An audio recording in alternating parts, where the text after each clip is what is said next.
Hello dears, welcome back. നിങ്ങളെല്ലാവരും സുഖമായിരിക്കുന്നു എന്ന് വിചാരിക്കുന്നു. ഞാൻ ഒരു മാസത്തിൽ കൂടുതലായി ഒരു വീഡിയോ ഇട്ടിട്ട് അനൂഖയുടെ കാര്യങ്ങളൊക്കെ ആയിട്ട് ഒത്തിരി തിരക്കുകളായിരുന്നു കേട്ടോ. അപ്പോൾ എനിക്ക് വീഡിയോ ഒന്ന് ഷൂട്ട് ചെയ്യാനോ ഒന്ന് എഡിറ്റ് ചെയ്യാനോ ഒന്നും സമയം കിട്ടിയില്ല. അപ്പം ഒരുപാട് പേര് അനൂഖയിലൊക്കെ തന്നെ എനിക്ക് മെസ്സേജ് ചെയ്ത് ചോദിക്കുന്നുണ്ടായിരുന്നു എന്താ പറ്റി, എന്താ വീഡിയോ ഇടാത്തതെന്നൊക്കെ കേട്ടോ.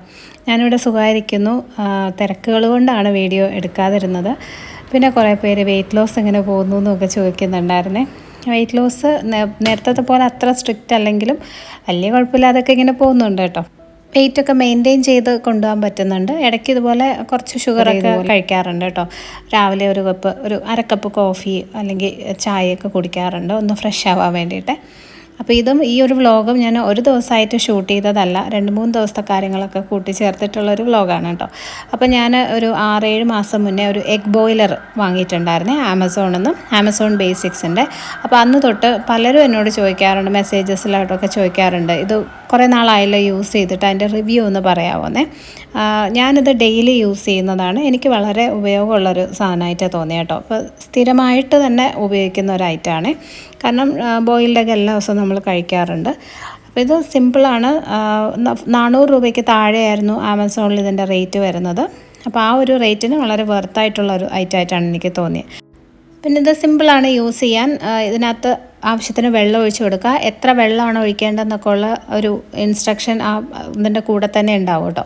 അപ്പോൾ അതിനനുസരിച്ച് വെള്ളം ഒഴിച്ച് കൊടുത്ത് മുട്ട വെച്ചിട്ട് ഇതിൻ്റെ ആ ഒരു റെഡ് സ്വിച്ചില്ലേ അത് ഓൺ ചെയ്ത് കൊടുക്കുക. ടൈമർ സെറ്റ് ചെയ്യാനോ എന്ന് വെച്ചാൽ ടൈം നോക്കി വെക്കാനൊന്നും പറ്റില്ല. ജസ്റ്റ് ആ വെള്ളം വറ്റുമ്പോൾ മുട്ടയും വേവും, അങ്ങനെയാണ് കേട്ടോ. ഇനി ഇതിൻ്റെ ഒരു നെഗറ്റീവായിട്ട് എനിക്ക് തോന്നിയ വെച്ചാൽ, ഇപ്പോൾ നമ്മൾ സ്വിച്ച് ഓൺ ചെയ്തു, റെഡ് ലൈറ്റ് കത്തുന്നുണ്ട്, ഇനി ഇത് ബോയിൽ ചെയ്യാനായിട്ട് വെച്ചു.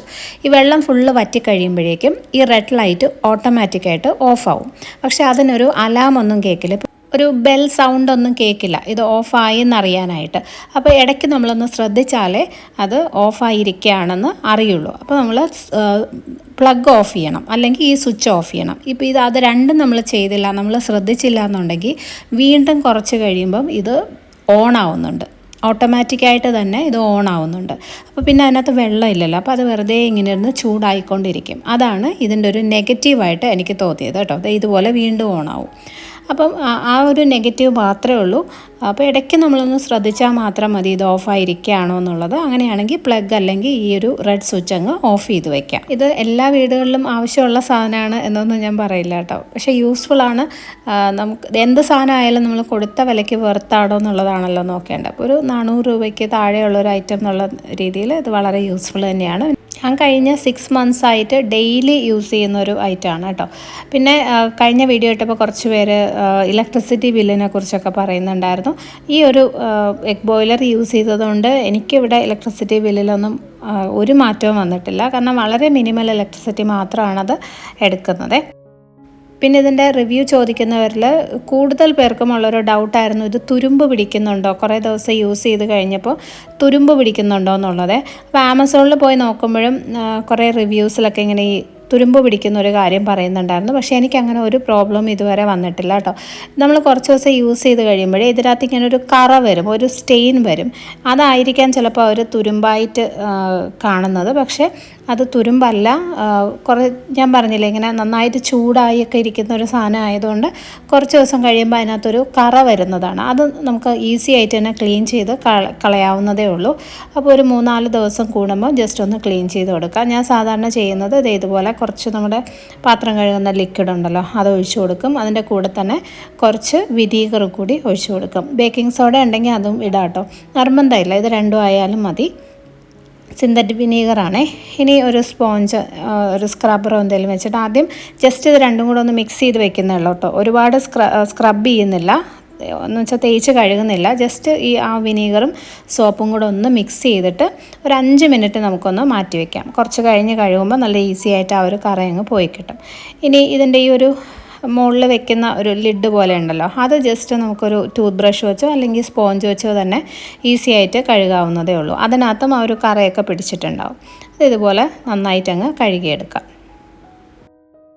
ഒരു പഴയ ടൂത്ത് ബ്രഷ് ഒക്കെ ഉണ്ടെങ്കിൽ അത് വെച്ച് കഴുകിയാൽ ഈസി ആയിരിക്കും. കാരണം അതിൻ്റെ ഇടയിലൊക്കെ നന്നായിട്ട് നമുക്ക് ക്ലീൻ ചെയ്ത് എടുക്കാൻ പറ്റും. ഇത് പ്ലാസ്റ്റിക്കാണ് കേട്ടോ.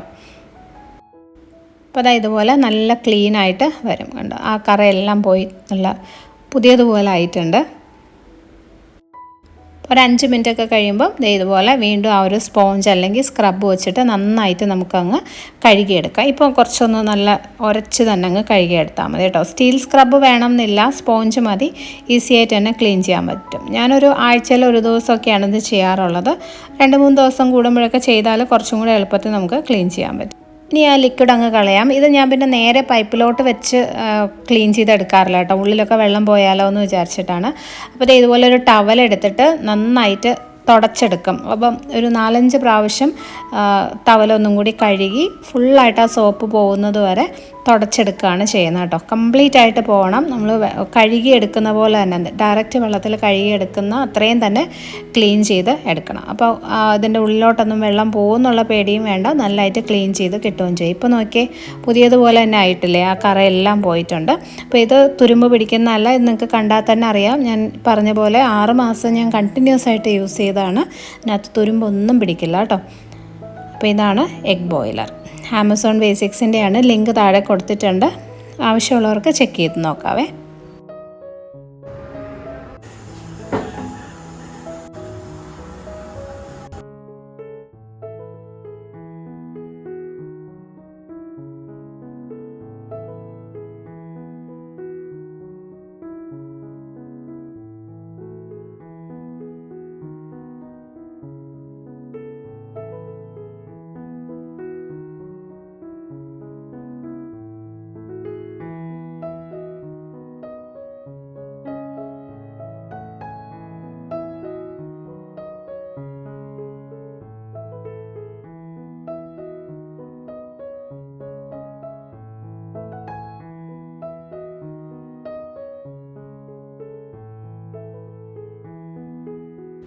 ഇന്ന് ലഞ്ച് നമുക്ക് ഫുൾ വെജിറ്റേറിയൻ ആണ് കേട്ടോ. അപ്പോൾ ഞാനൊരു വെജിറ്റബിൾ മഞ്ചൂരിയനാണ് ഉണ്ടാക്കാൻ പോകുന്നത്. നമ്മൾ ഈ ചിക്കൻ മഞ്ചൂരിയൻ, ഗോബി മഞ്ചൂരിയനൊക്കെ ഉണ്ടാക്കാറില്ല, അതുപോലെ തന്നെ കുറച്ച് വെജിറ്റബിൾസ് മിക്സ് ചെയ്ത് ഉണ്ടാക്കുന്നതാണ്. അപ്പോൾ ഒരു 2-3 ഉരുളക്കിഴങ്ങ് സൈസിനനുസരിച്ച് കേട്ടോ, ചെറുതാണെങ്കിൽ 4 എണ്ണമൊക്കെ എടുക്കാം, പുഴുങ്ങി തൊലിയൊക്കെ കളഞ്ഞ് വെച്ചിട്ടുണ്ട്. പിന്നെ ക്യാബേജും ക്യാരറ്റും ക്യാപ്സിക്കവും ആണ് മെയിനായിട്ട് വേണ്ടത്. പക്ഷേ എൻ്റെ കയ്യിൽ ക്യാരറ്റ് ഇല്ലായിരുന്നു, അതുകൊണ്ട് ഞാൻ ക്യാബേജും ക്യാപ്സിക്കവും മാത്രമാണ് എടുത്തിരിക്കുന്നത് കേട്ടോ. അപ്പോൾ അത് ഒരു മീഡിയം സൈസിലുള്ള ക്യാബേജിൻ്റെ 1/4 ഭാഗമൊക്കെ എടുത്താൽ മതി. അതിങ്ങനെ ചെറിയ കഷ്ണങ്ങളായിട്ടൊന്ന് കട്ട് ചെയ്തിട്ട് ഞാൻ ചോപ്പറിലിട്ടിട്ട് കുഞ്ഞായിട്ട് അരിഞ്ഞെടുക്കാം, ചോപ്പ് ചെയ്തെടുക്കാൻ പോവാണ്. അല്ലെങ്കിൽ കൊത്തി അരിഞ്ഞെടുത്താൽ നമ്മൾ തോരനൊക്കെ ഉണ്ടാക്കില്ല, അതുപോലെ നല്ല കുഞ്ഞായിട്ട് ചോപ്പ് ചെയ്ത് എടുത്താൽ മതി. ഈ ചോപ്പർ നിങ്ങൾ നേരത്തെ കണ്ടിട്ടുണ്ടാവും. ഞാൻ ഹസ്ബൻഡിന് കൊണ്ടുപോകാൻ വേണ്ടിയിട്ട് വാങ്ങിയതായിരുന്നു, അന്നൊരു വീഡിയോ ചെയ്തായിരുന്നു. നല്ല യൂസ്ഫുള്ളാണ് കേട്ടോ. എനിക്കിപ്പം ഇതില്ലാതെ കുക്ക് ചെയ്യാൻ പറ്റാത്ത അവസ്ഥയായിട്ടുണ്ട്. കാരണം നമുക്ക് എന്ത് കറി ഉണ്ടാക്കാനും, ഇപ്പോൾ തോരനായാലും അല്ലാത്ത കറികൾ ഉണ്ടാക്കാനായാലും സവോള, ഇഞ്ചി, വെളുത്തുള്ളി എല്ലാം കൂടി ഇതിനകത്തിട്ട് അടിക്കാനായിട്ട് സെക്കൻഡുകൾ മതി, പെട്ടെന്ന് തന്നെ ആയി കിട്ടും. വളരെ യൂസ്ഫുള്ളാണ് കേട്ടോ. അപ്പോൾ അത് ആ ഒരു ക്യാബേജ് നമ്മൾ അരിഞ്ഞെടുത്തിട്ടുണ്ട്. ഇനി അതേ ചോപ്പറിലോട്ട് തന്നെ ഒരു ചെറിയ സവോള, ഒരു ചെറിയ ക്യാപ്സിക്കത്തിൻ്റെ പകുതി, 1-2 പച്ചമുളക്, എരിവിനനുസരിച്ച് ഇഷ്ടമുള്ള ചേർക്കാം കേട്ടോ. ഞാൻ വലുതായതുകൊണ്ട് 1 എണ്ണ ഇട്ടിട്ടുള്ളൂ, അതും കൂടി ഇട്ടിട്ട് ഇതുപോലെ തന്നെ ചോപ്പ് ചെയ്തെടുക്കാം. ഈ മഞ്ചൂരിയൻ എപ്പോഴും നല്ല കുഞ്ഞായിട്ട് അരിഞ്ഞെടുക്കണം, എന്നാലേ ആ മിക്സ് നമുക്ക് നല്ല കറക്റ്റായിട്ട് റെഡിയാക്കി എടുക്കാൻ പറ്റത്തുള്ളൂ.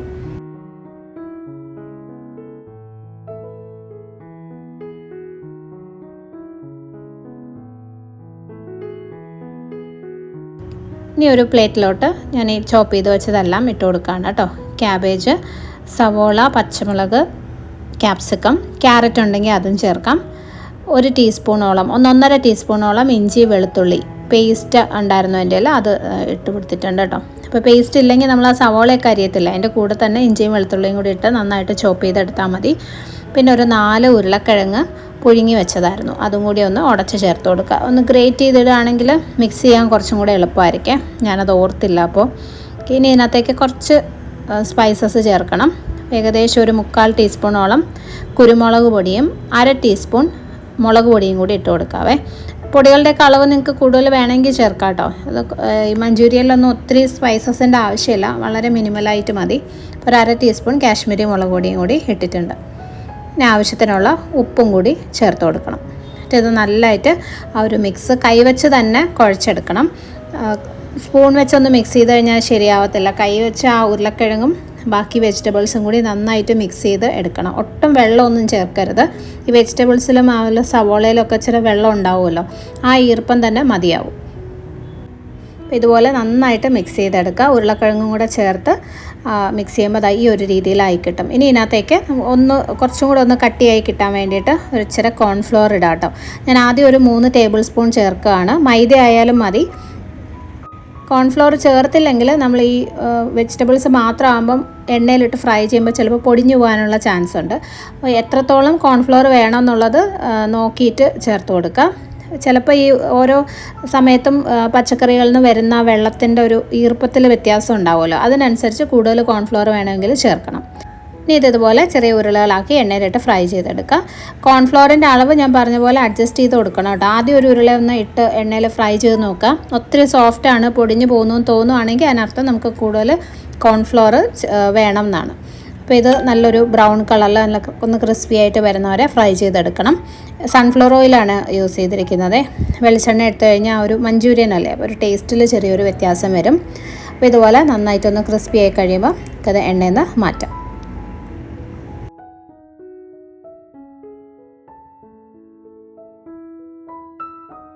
ഇതെല്ലാം ഫ്രൈ ചെയ്തെടുത്തു. ഇനി നമുക്കിതിൻ്റെ ഗ്രേവി ഉണ്ടാക്കാം. കുറച്ച് ഗ്രേവി ആയിട്ടാണ് കേട്ടോ ഞാൻ ഉണ്ടാക്കുന്നത്.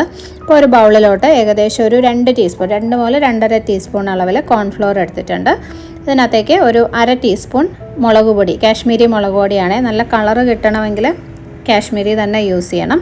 ഇതിനകത്തേക്ക് ഒരു ഗ്ലാസ് വെള്ളം ഒഴിച്ചിട്ട് ഒന്ന് മിക്സ് ചെയ്ത് വയ്ക്കുക. കട്ടയില്ലാതെ നന്നായിട്ടൊന്ന് മിക്സ് ചെയ്ത് വയ്ക്കുക. ഇത് ഒഴിക്കുമ്പോഴാണല്ലോ ഗ്രേവി കുറുകി കിട്ടുന്നത്.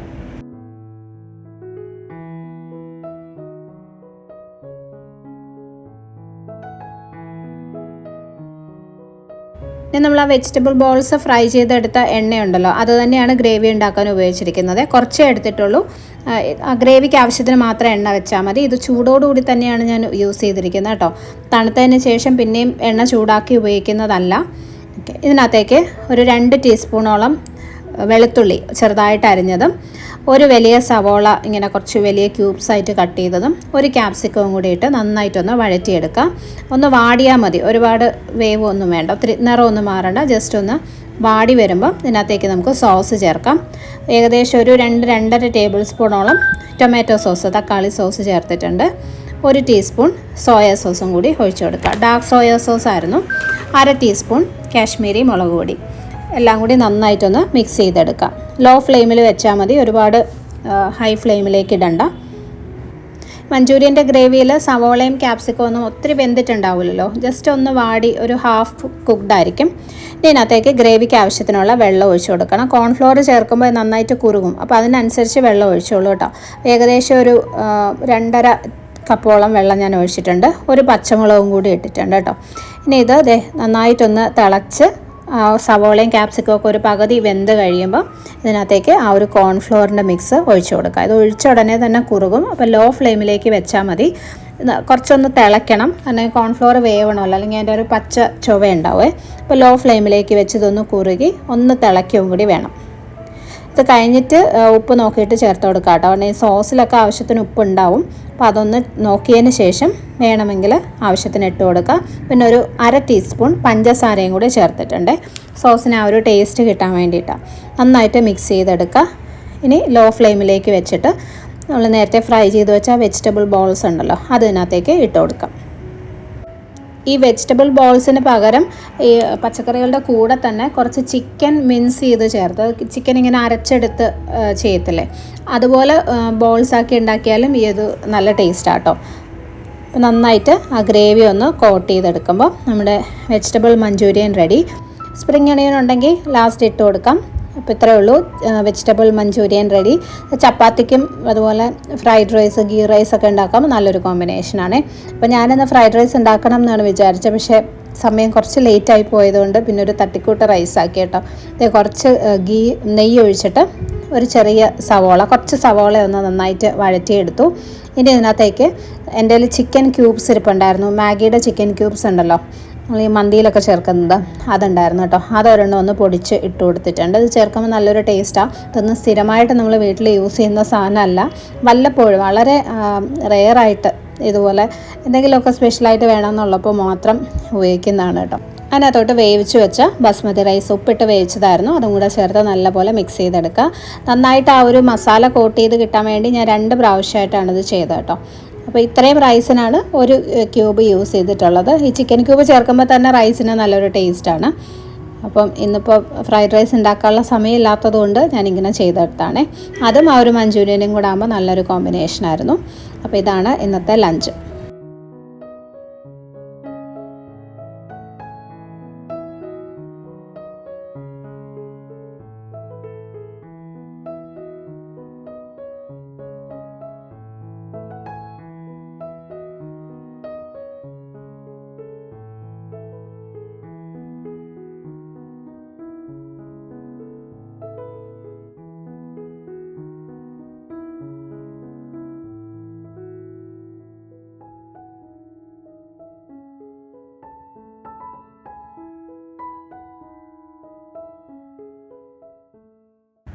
ലഞ്ചൊക്കെ കഴിഞ്ഞ് വൈകുന്നേരം പിന്നെ ഞങ്ങളൊന്ന് പുറത്തേക്ക് പോയി. ഇവിടെ ട്രിവാൻഡ്രം പേരൂർക്കടയ്ക്കടുത്ത് ഒരു പ്രൈവറ്റ് ലൈബ്രറി ഉണ്ട് കേട്ടോ. ഇതൊരാൾ നടത്തുന്ന ലൈബ്രറിയാണ്. അപ്പോൾ ഒരുപാട് വർഷം US-ലായിരുന്ന ഒരു ആളാണ്. അപ്പോൾ തിരിച്ചു വന്ന് അതിനോടുള്ളൊരു പാഷൻ കൊണ്ട് ചെയ്യുന്ന കേട്ടോ. അപ്പോൾ സാധാരണ നമ്മൾ കാണുന്ന ലൈബ്രറിയിൽ നിന്നൊക്കെ കുറച്ച് ഡിഫറെൻ്റ് ആയിട്ടുള്ളൊരു സ്ഥലമാണ്. അപ്പോൾ കുട്ടികൾക്കൊക്കെ ഒത്തിരി ഇഷ്ടമാണ് ഇവിടെ പോകാൻ. നമുക്ക് ഒരുപാട് സമയം അവിടെ സ്പെൻഡ് ചെയ്യാൻ പറ്റുന്ന ഒരു സ്ഥലമാണ്. ഇതൊരു 11 വർഷമായിട്ടുള്ളതാട്ടോ. പക്ഷെ ഞങ്ങൾ കഴിഞ്ഞൊരു 3-4 വർഷം മുന്നെയാണ് ഇതിനെക്കുറിച്ച് അറിയുന്നത്. അന്ന് തൊട്ട് ബുക്സ് എടുക്കാറുണ്ട്. ഇവിടുത്തെ ഒരു ഡോഗാണ് കേട്ടോ, ഷിറ്റ്സു ആണ്. റീഡ് എന്നാട്ടോ ഇതിൻ്റെ പേര്. നല്ല ഫ്രണ്ട്ലി ഡോഗാണ്. കുട്ടികൾക്കൊക്കെ കളിക്കാനും ഒക്കെ ഇഷ്ടമാണ് അതിൻ്റെ കൂടെ, കാരണം അത്ര ഫ്രണ്ട്ലിയാണ്. ഫാമിലി ആയിട്ടൊക്കെ വരികയാണെങ്കിൽ ഒരു 3-4 മണിക്കൂർ സ്പെൻഡ് ചെയ്യാൻ പറ്റുന്നൊരു സ്ഥലമാണ് കേട്ടോ. കുട്ടികൾക്കൊക്കെ നമ്മൾ വീട്ടിൽ ബുക്സ് ഡെലിവറി ചെയ്ത് കിട്ടുന്നതിനേക്കാളും വന്നെടുക്കുമ്പോൾ അതൊരു പ്രത്യേക സന്തോഷമാണ്. അവർക്ക് കുറച്ചും കൂടി ആ റീഡിങ്ങിനോടും ബുക്സിനോടൊക്കെ ഒരു ഇൻട്രസ്റ്റ് കൂടും എന്നാണ് എനിക്ക് തോന്നിയിട്ടുള്ളത്. കാരണം കുട്ടികൾക്ക് ഇവിടെ വരുമ്പം ഇങ്ങനെ ഒരുപാട് ബുക്സ് കാണുമ്പോഴേ അവർക്ക് എടുക്കാൻ ഭയങ്കര ഒരു താല്പര്യമാണ്. പിന്നെ ഇവിടെ ഒരു ചെറിയ ഫുഡ് കൗണ്ടറൊക്കെ സെറ്റ് ചെയ്തിട്ടുണ്ട് കേട്ടോ. ഇവിടെ സ്പെൻഡ് ചെയ്യുന്ന സമയത്ത് ജ്യൂസോ കോഫി അങ്ങനെ എന്തെങ്കിലുമൊക്കെ വേണമെങ്കിൽ അവർ റെഡിയാക്കി തരും. അപ്പോൾ ഇതൊക്കെ ചെയ്തിരിക്കുന്ന കണ്ടാൽ തന്നെ അറിയാം. ഞാൻ പറഞ്ഞില്ല, ഒരാൾ നടത്തുന്നതാണ്. ആ പുള്ളി എപ്പോഴും ഇവിടെ ഉണ്ടാവും. അപ്പോൾ എത്രത്തോളം പാഷനേറ്റ് ആയിട്ടാണ്, എത്ര ഇഷ്ടത്തോടു കൂടിയാണ് അത് ചെയ്യുന്നതെന്നുള്ളത് അവിടുത്തെ ഒരു സെറ്റ് ചെയ്തിരിക്കുന്ന രീതി ഒക്കെ കണ്ടാൽ തന്നെ നമുക്ക് മനസ്സിലാവും. ഒരുപാട് ബുക്സ് ഉണ്ട്, ഏത് ഏജിലുള്ളവർക്കും ഉണ്ട് കേട്ടോ. ഞാനും അച്ഛനും അമ്മയൊക്കെ ഇവിടെ നിന്ന് ബുക്സ് എടുക്കാറുണ്ട്.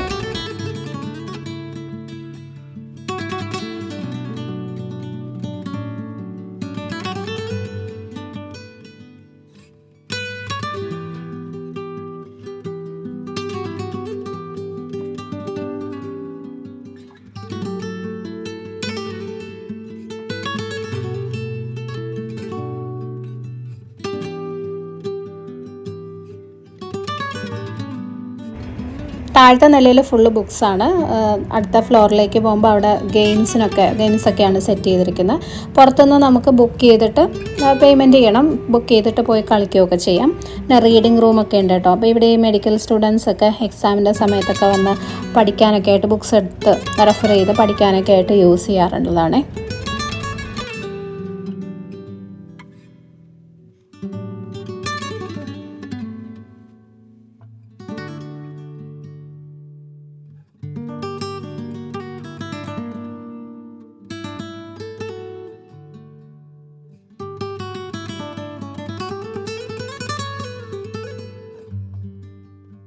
കഴിഞ്ഞ തവണ വന്നപ്പോൾ അച്ഛനും അമ്മയും ഉണ്ടായിരുന്നു കേട്ടോ. അപ്പോൾ അവർക്കും ഒത്തിരി ഇഷ്ടമായി. അപ്പോൾ ഇപ്രാവശ്യം അച്ഛൻ MTയുടെ 2ാം ഊഴം എടുക്കണമെന്ന് പറഞ്ഞിട്ടുണ്ട്. പിന്നെ അമ്മയ്ക്കും ഒരു ബുക്ക് വേണം. അപ്പോൾ അതൊക്കെ നോക്കിയെടുത്ത് കേട്ടോ.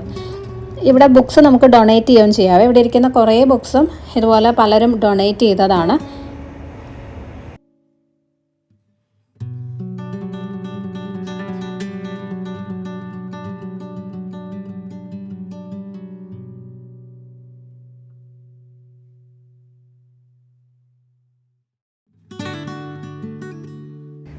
ഇവിടെ ലിമിറ്റില്ല കേട്ടോ. അതായത് നമുക്ക് എത്ര ബുക്ക് ഒരു തവണ എടുക്കാം എന്ന് അങ്ങനെ ഒരു ലിമിറ്റില്ല.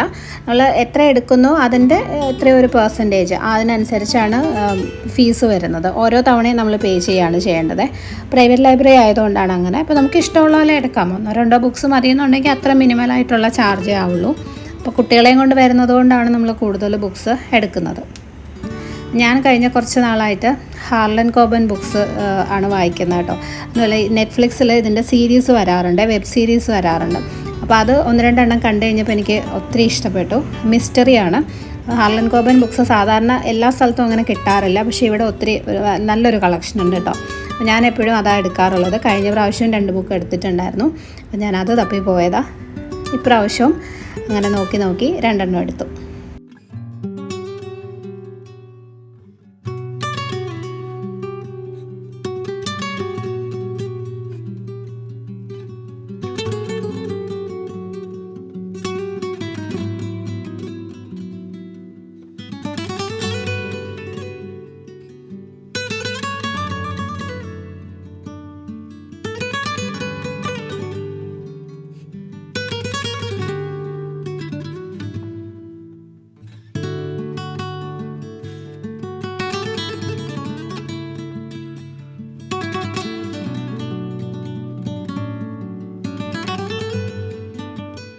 അപ്പോൾ ഞങ്ങൾ ബുക്കൊക്കെ എടുത്തു കഴിഞ്ഞ് പിന്നെ ഒരു 2 മണിക്കൂറോളം അവിടെ സ്പെൻഡ് ചെയ്തു. കളിച്ച് കുറേ നേരം ഗെയിംസൊക്കെ കളിച്ചു. മോളവിടെ ഫുൾ ടൈം റീഡിൻ്റെ കൂടെയായിരുന്നു.